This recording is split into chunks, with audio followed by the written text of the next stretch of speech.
Welcome to Paradise City, a place with a feeling, a town with a calling, a gathering of our most blissful experiences, where we're always curious to know, what's your paradise?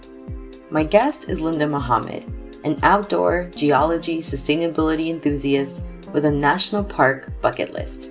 A list that has opened her up to moments of clarity, growth, and space on the trail that transcended into her everyday attitude. I'm Sylvia, and on this episode, Paradise is a walk in the park.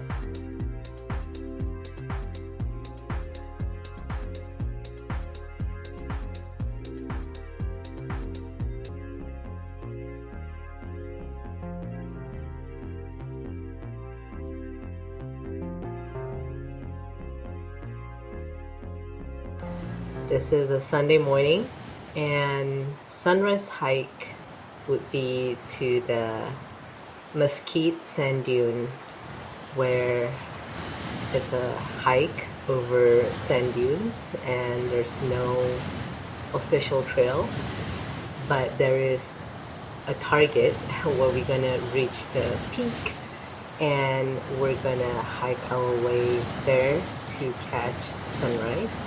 And it's something that I do once a year, first weekend of April. That's my, what I call a park anniversary, which is the anniversary of the kickoff of my national park bucket list. So it's a tough hike because you're hiking in a sand dune. It's kind of like salsa, one step forward, two step back. But the rewards once you reach the peak, it gives you an overview of the sand dunes area and all the mountains that's surrounding the sand dunes, and it gives you a perspective of life and how small you are in the grand scheme of things. But at the same time, it also grounds you back to the ground and to the sand about whatever problems that you may have. It's a speck in response to the world. When you're at that peak, you're thinking of all of this. What are the feelings that come up? This pride for making it there. There's hope, knowing that if you could reach this point in that hike, then you probably could conquer a lot more things in life. There's also that humbling experience where any kind of doubt or any kind of pride you might have earlier on, as you find your way to the hike, it might test you might question your ability, but at the end of it, it is humbling knowing that your feet got you there. I definitely know where you're coming from. It has a humbling effect where you are not thinking about your 9 to 5, or you're not thinking about the stressors that are in your day-to-day life. You're just thinking of everything surrounding you. Why do you love nature, and where did this passion come from for it? So Death Valley was the first kind of like in this journey. I've been to national parks before when I was in school. I used to live in Colorado, but at the time it was just a visit, but not have that deeper connection. So Death Valley, it was a great trip. I learned tough lesson in terms of hydration and what's a good time to take a hike and whatnot. So I really pushed the limit. So at that time, it was only about survival.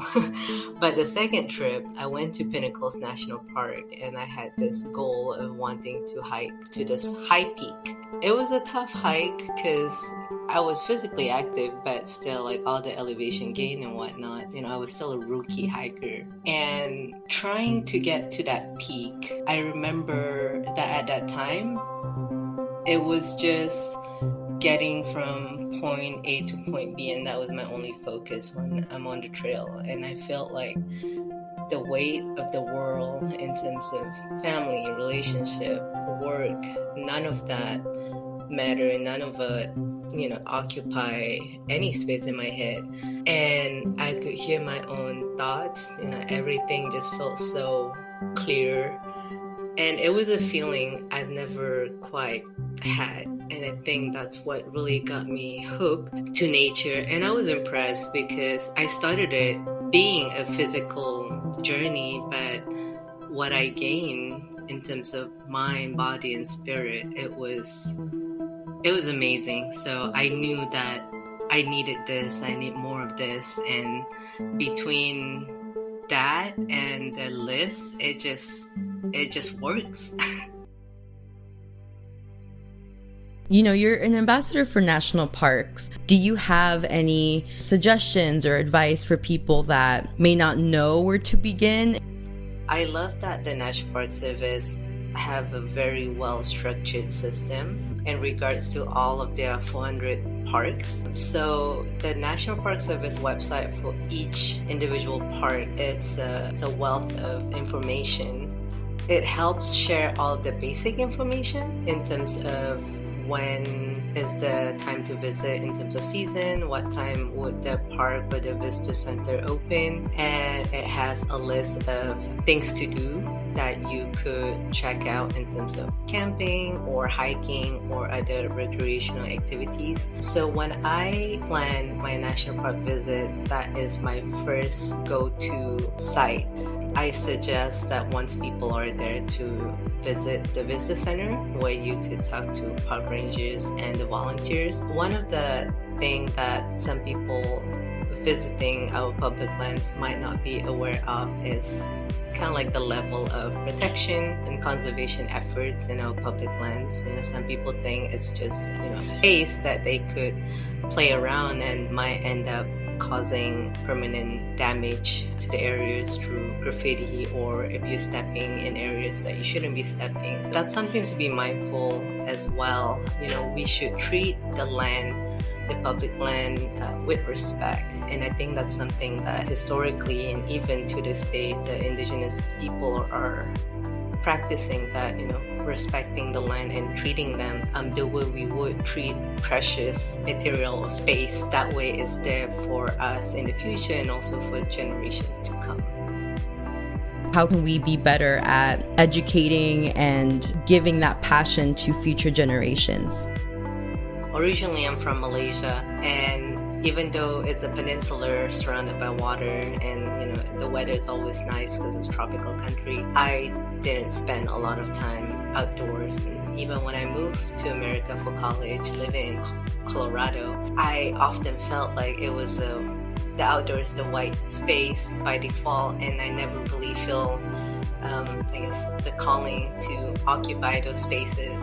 And I'm glad that it changed for me when I moved to California. And even though a lot of that come from within, just a personal interest and personal drive, looking back, and this is where National Park Geek kind of ties in. So 2016, I started that Instagram and posting photos of me in national parks. And at the time, I also wanted to find a national park community, more of a homegrown community where you connect with people and share spaces, but also have some of that nerdy aspect of it because I love geology. So I just wanted to see what's out there, and that's how I landed with National Park Geek.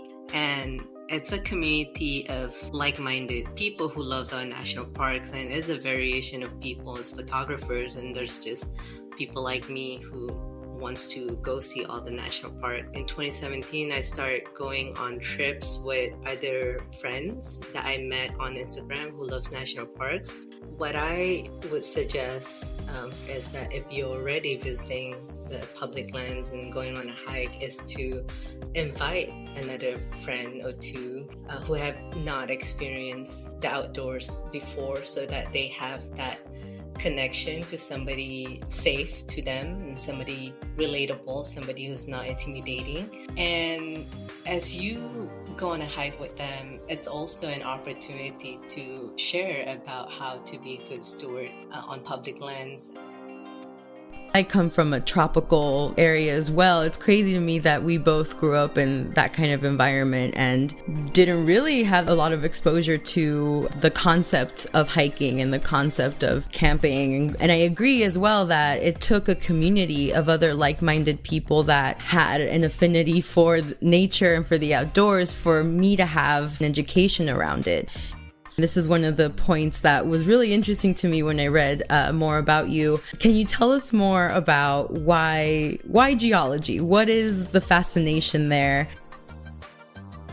One of my early experience in National Park when I was in graduate school was actually during a summer geology field trip to the Arches and Canyonland National Parks. Besides connecting to nature, seeing some of this rock formation outcrop and thinking about why does this look like this? Why is a half dome? And if you look at Arches National Park, what caused the rock to become an arch? So essentially, to me, geology, it's another form of history instead of human history, which, at the time when I started this national park bucket list, I wasn't so much interested in the human history of it. But geology is actually a form of history. It's history of the earth. Once you take the time to understand how a rock formation could look like this today, it kind of gives you an insight about what had happened to that place, a history of flood, erosion, ice age, all of that stuff. It's so unique, but also, it feeds that scientific hunger person in me. I'm a full advocate for STEM, and that kind of it kind of gives me that aspect when I'm outside in nature. So I think understanding what had taken place in a spot, in a park, it just gives kind of like a window to history. And I thought that's something that is amazing, because you kind of have to figure out what happened back then for something to look like this today. My favorite national park is the Petrified Forest National Park in Arizona.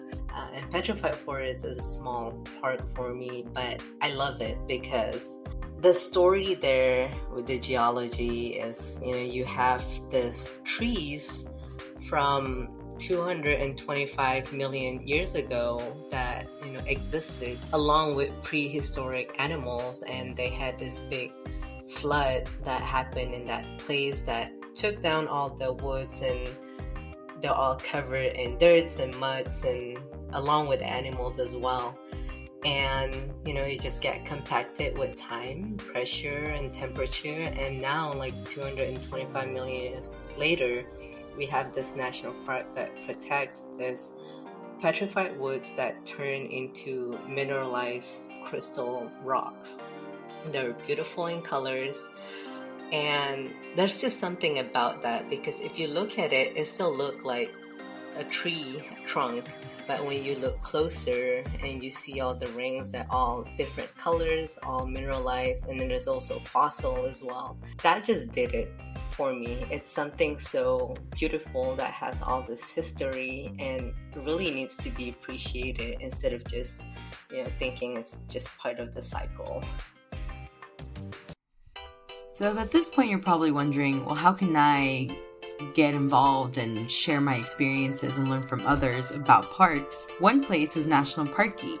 They aim to enhance your national park experience and become a place you can share your love and geekiness for our parks. They hope to inspire you to all that our national parks have to offer, from scenic beauty to historic sites. Find more information at nationalparkgeek.com and see what the National Park Geek community is up to now. # National Park Geek. And of course, don't forget to celebrate National Park Week.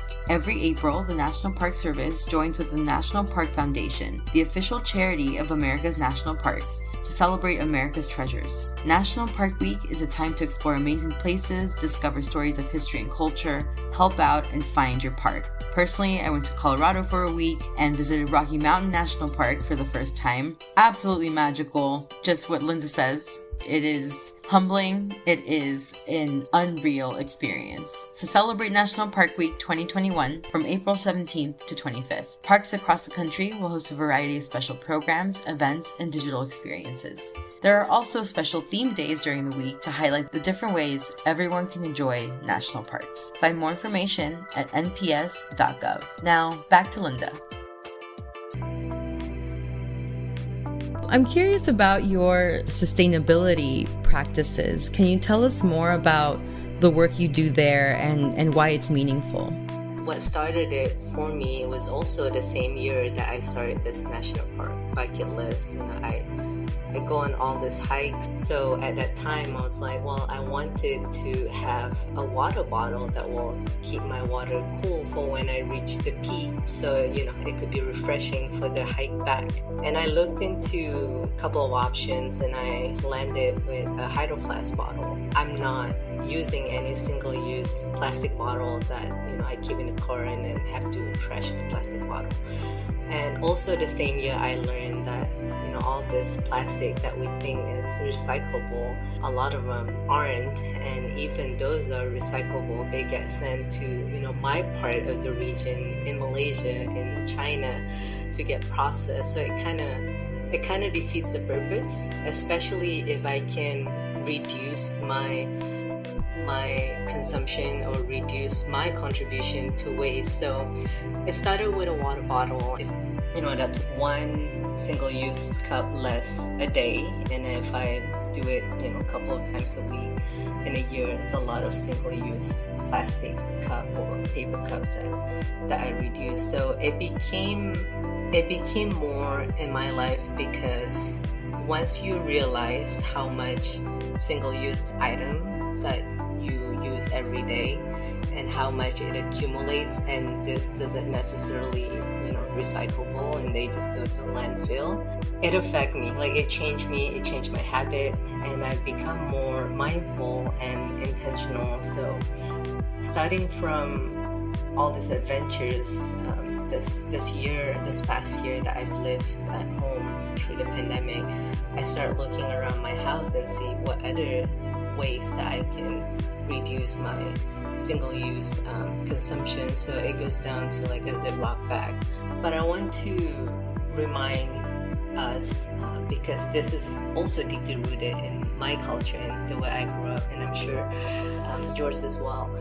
When it comes to sustainability, it's also about reusing something. So if you have a Ziploc bag, instead of throwing it away after you use it once, you can wash it and reuse it again.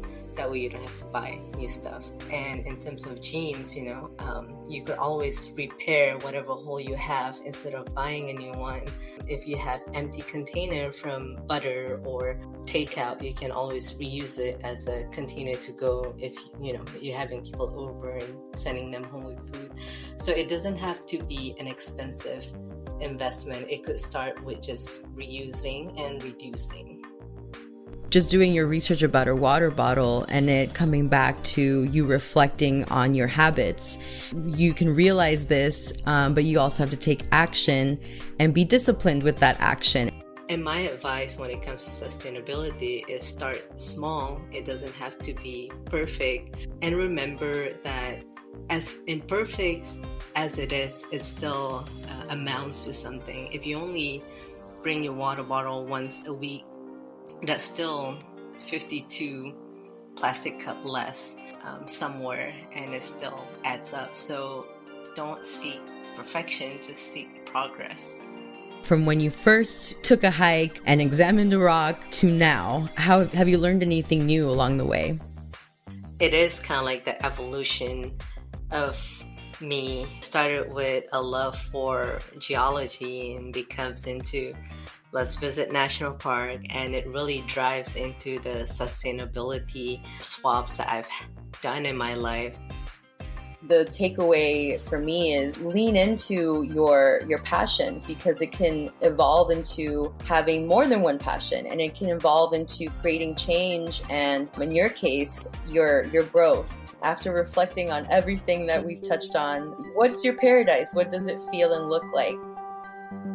When you go on a lot of solo trips and hikes and do a lot of the difficult trails. When you look back that you're able to physically and mentally do this hike, it definitely built my confidence. And, somehow it reflects at work. It starts showing how my leadership skill has become more prominent, how I'm more confident to tackle projects or collaborate with people with diverse background, even when I'm the only female in the group, or even when I'm the only person of color in the group. But I don't have problem taking space, because I know that outside of work, I've done all this tough stuff, adventures that some of these people might have not even experienced. So it's not so much a comparison against people, I guess. It's more of comparison of myself today against myself before. And it definitely helped propel me forward, and the amount of confidence that I built and all that positive thoughts about myself, it helps me become a better person compared to who I was before, who might be timid, or who might think that, I can't really do that, I can't really do this side, or that's like white people's thing. No, I can do this. It definitely changed me as a person to be kind of like a more refined version of Linda Mohammad, who aren't scared to try something new.